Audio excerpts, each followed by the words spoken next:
Hello, good evening, guys. My name is Atul Devkar, and today our video topic is input and output decorators in Angular. So, what is the input and output decorators?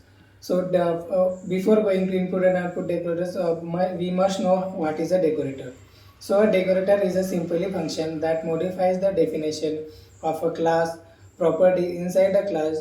That this decorate also the anonymous are mainly classified into two types: class decorators and class field decorators. So first we discuss about class decorators. A decorator that appear immediately before the class definition.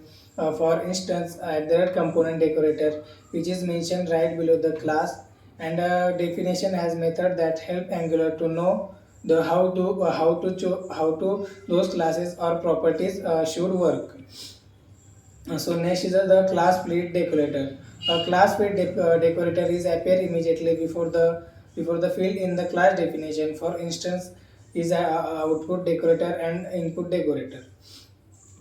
So next is the understand the input and output decorators in detail. I took the some example of parent-child relationship as an example. Let's say we have a parents who's give the chocolate to their child, and child after receiving the chocolates thank giving thanks to their parents.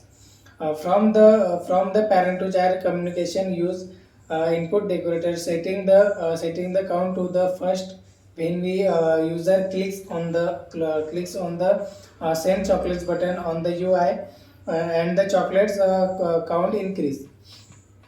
When we parents send the chocolate to child should be able to receive it. Hence, we will catch the all the chocolate using chocolate count variable and decorator with it. Input decorator, it is coming from the parents component and child component. So child to parent communication use at the rate of output decorator. Now the child receive the chocolates from parents, and the child should thank to the parent.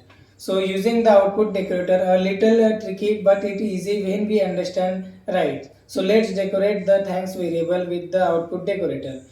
Using thanks variable, we will emit the value of thank you to the parent component, which is child's component. Also we should need a emitter instance where we specified the type of value we are emitting.